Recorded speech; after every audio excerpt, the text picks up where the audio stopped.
مساء الخير عليكم، ازيكم عاملين ايه؟ معاكم مطبخ رانيا طلعت. النهارده عايزين نعمل كرنبايه حلوه النهارده مع بعض. هنعملها، هنشوف تقطيعها ازاي، هنشوف نسلقها ازاي من غير ما تعمل لنا اي انتفاخ. هنعملها مع بعض. الخلطه سهله جدا، عملناها قبل كده وهنشوف عمايلها تاني مع بعض. يلا بينا. اول حاجه عندي حله حاطه فيها ميه زي ما انتم ما شايفين بتغلي. هنزل برشه كمون كده، وده مانع للانتفاخ والغازات.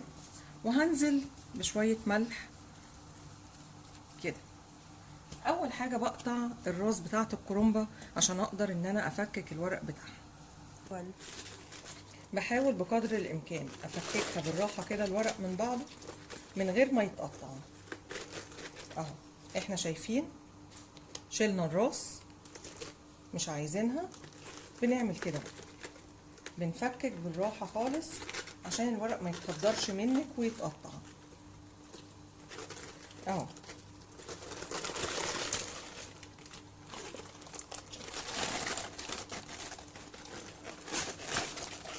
بصي بقى بيتفكك معاكي بسهولة ازاي. اهو كده بقى، مش محتاجة ان انا افكك منها تاني. يعني دي اهي بقت صغيرة، هسقطها على طول في الحل. اهو كده.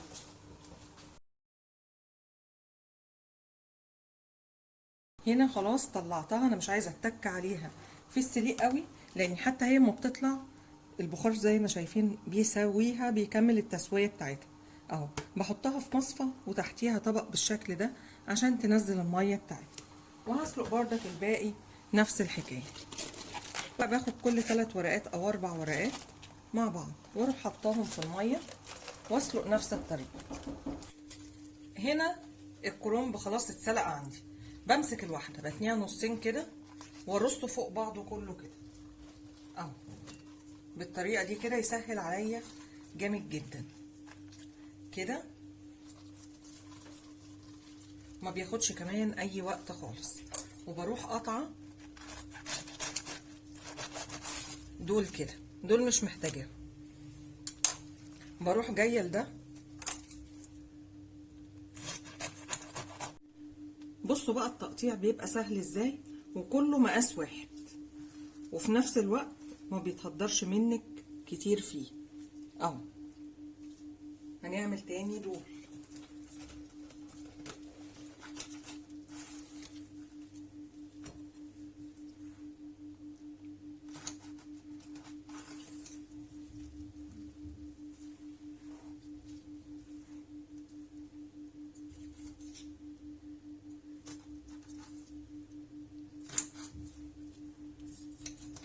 اهو ده كده تقطيعنا سهل جدا، بيسهل علينا.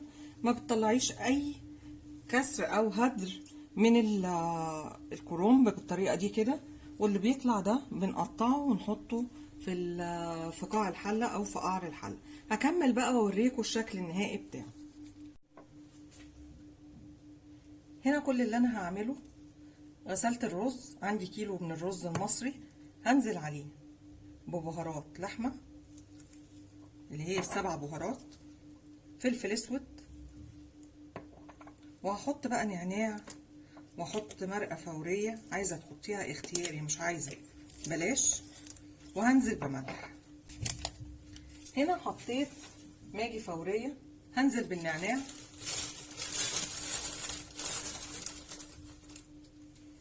اهو، وبفركه كده عشان ريحته تطلع. وانزل بقى بالملح.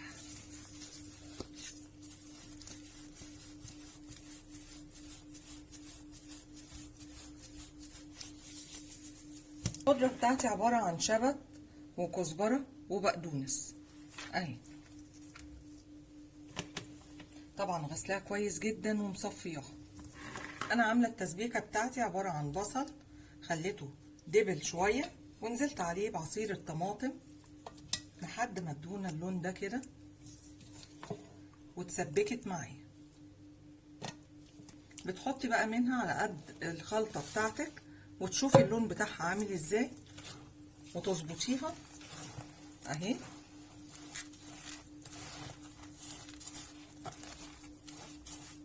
ونقلبها ونشوف شكلها. عندي حلة هنا زي ما احنا ما شايفين، كل اللي انا عملته قطعت فيها شوية من العروش اهي بالطريقة دي كده، وهبتدي بقى عشان ما يلسعش من تحت، وهبتدي بقى ان انا احشي كده وبلف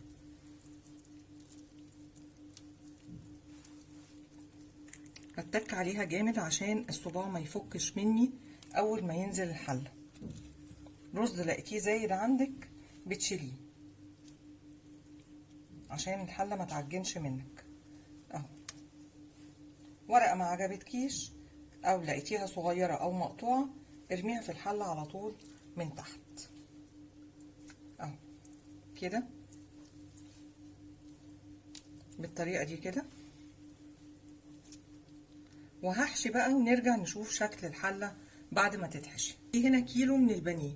البانيه ده طبعا قطع تخينة بالطريقة دي كده لان ده شوي. كل اللي انا هحتاجه في التتبيلة بتاعته معايا معلقة كبيرة دبس الرمان، معايا رشة فلفل اسود، ملح، كاري وبابريكا وبصل بودر وتوم بودر ورشة بسيطة من الزعتر ونص عصرة ليمونة.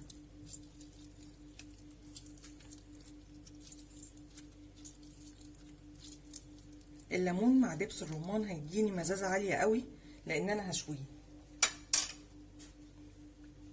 طبعا اي بذرة وقعت مننا عادي بنشيلها خالص كده اهي، وننزل بشوية زيت يعني قيمة معلقتين كده عشان البانيه ما يتحرقش ويبقى في نفس الوقت فيه لمعة حلوة. هدوب كل الكلام ده مع بعض. انا هنا كل الحاجات اللي انا استخدمتها كلها بودر، ما استخدمتش اي حاجة تاني. ادوب بس دبس الرمان كده اهو، وحاولي ما تكتريش الملح عشان دبس الرمان مزز وكمان الليمون فما يبقاش حادق معانا قوي اهو. وهنزل بيه في التتبيله دي كده كلها اهو.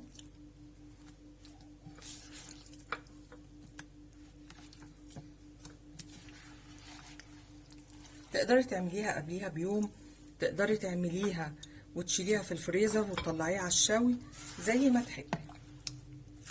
بس طبعا احنا عارفين ان كل ما استنى في التتبيله دي كل ما كان طعمه يبقى احلى اهو.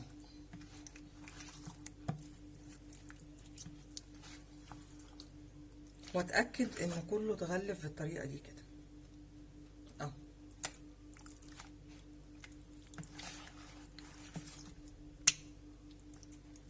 كده.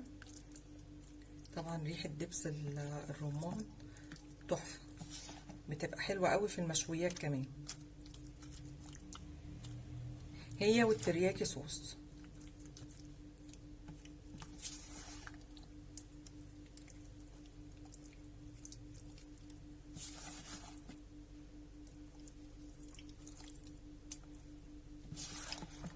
اهو كده اتاكدنا ان كله اتبل. كده بقى هسقي المحشي بتاعي. هنا خلصنا حلة المحشي بتاعتنا، هسقيها بكوباية الا ربع مية مغلية، لازم المية تبقى مغلية معايا، واغطيها واولع عليها واسيبها تغلي. واول ما تغلي هروح موطية النار، عشان يستوي براحته. ههدي عليه خالص، وبعد كده هبتدي ان انا اشوي البانيه بتاعي او الفيليه بتاعي. هنا نزلت في الطاسه عندي بشويه زيت من اللي انا متبله بيه البانيه.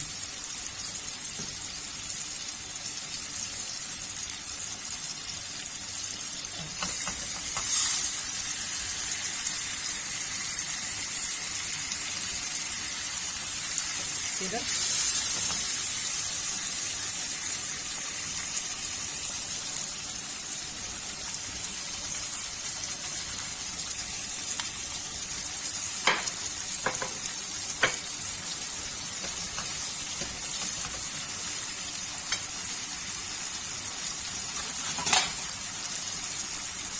واغطي عليه لحد ما يستوي وياخد اللون، واقلبه على الجنب التاني.